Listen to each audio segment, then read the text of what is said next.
pode, às vezes, tem que significar substituto, não é através. Então, voltando a isso, deixa eu vou pedir para... Agora eu separei os versículos principais, viu? Alguém leia 1 Pedro 3,18. Tem duas palavras por com significado diferentes. Tem em grego é a palavra peri, que você diz perímetro, a respeito de, e outra é a palavra uper. 1 Pedro 3,18. Porque também Cristo padeceu uma vez pelos pecados, o justo pelos injustos, para levá-los a Deus, Certo. mortificando na verdade, na carne, mas vivificado pelo Espírito. Obrigado. Esse é um versículo chave. As pessoas que odeiam a doutrina da substituição, leem assim: porque também Cristo padeceu uma vez pelos pecados, o justo, dando exemplo aos injustos. Como é que pode ser? Esse por significa em substituição. Cristo morreu. Quem devia estar pregado naquela cruz era eu, o irmão Walter, o irmão Neto, o pastor. Quer falar, pastor? Não. Certo. Então, esse é um versículo chave. O justo, tradução mais clara, o justo, em vez de pelo injusto, é o justo em substituição do injusto. Esse é um versículo chave. Aí, alguma coisa, não vou ver o versículo. Antes do Calvário, no Velho Testamento, a ovelha morria pelo pastor. No Novo Testamento, o pastor morreu pela ovelha. No Velho Testamento, os sacrifícios eram repetidos a cada dia. E o grande holocausto era feito uma vez por ano. Né? Por quê? Porque a Bíblia diz que eles cobriam os pecados. Não dizia que tiravam o pecado. Mas abra aí, Hebreus, poderia ser 10, de 1 a 4, mas basta ler o 4 para poupar o tempo, para não atrasar aqui. Vamos ver, Hebreus 10, versículo 4. Pela fé, Abel ofereceu a Deus maior sacrifício do que Caim, pelo qual alcançou o testemunho de que era justo. 10:4, Hebreus 10:4.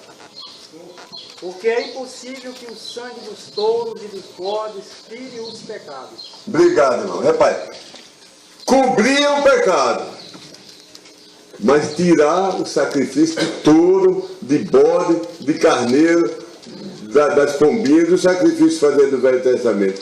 Nunca, jamais tiraram o pecado de ninguém. Por isso tinha que ser repetido. Porque era feito em segunda-feira. Na terça eu pecava, lá eu fazia outra oferta para pagar o meu pecado da segunda. Na quarta também. Então era feito todo dia. Mas o de Cristo foi uma vez só para sempre. Sim, irmão? Esse de hoje já é pombinha, né? Não ia ter, não. Não tinha, ia acabar. Então, antes era a substituição temporária. No Calvário passou a substituição definitiva. No Novo Testamento diz: o bom pastor dá a vida pela ovelha. Antes era o contrário, no Velho Testamento a ovelha dava a vida pelo pastor. Alguém lê aqui João 8,46, outro Hebreus 4,15, 1 Pedro 1,22, a gente já leu, né? Não, 1 Pedro também 2,22. Vamos procurando em paralelo para ser um atrás do outro. João 8,46. Mostra que Cristo não tinha pecado, ele não morreu por ele. João 8,46, o que diz? Quem dentre vós me convence de pecado? Não, Cristo não tinha pecado. Hebreus 4,15. Também na mesma linha. Ele foi tentado em tudo, mas nunca pecou em nada. Porque não temos um sumo sacerdote que não possa compadecer-se das nossas fraquezas, porém, que como nós em tudo foi tentado, mas sem pecarem. Certo. Então, rapaz, Cristo é a única pessoa que não precisava oferecer sacrifício. Porque Cristo nunca pecou. Nenhum homem nunca deixou de pecar. A cada dia. Por ato e por pensamento, por intenção. Por omissão. Mas Cristo foi o único que nunca pecou em nenhum dia, em nenhum instante, em nenhum segundo de sua vida. Mesmo assim, ele morreu. A morte não é o salário do pecado? Se alguém não pecasse, não morria. A prova que nós somos pecadores é que todos envelhecemos e morremos. Se houvesse uma pessoa que nunca pecado, nem envelhecia e nem morria nunca. Mas Cristo, porque Cristo, que era Deus, era perfeito, porque ele morreu. Ele morreu em lugar nosso. É isso que eu estou querendo chegar, viu? Isaías, foi lido esse versículo. Alguém desse lado, Isaías 53, 4, depois 8, depois 11, depois 12. E desse outro lado aqui, o lado aqui onde está o pastor Anísio, Romanos 5, 8. Então, vamos ver aqui. Já acharam Isaías 53, 4? Ele tomou sobre si as nossas enfermidades. Verdadeiramente ele tomou sobre si as nossas enfermidades. Olha como é ensinado.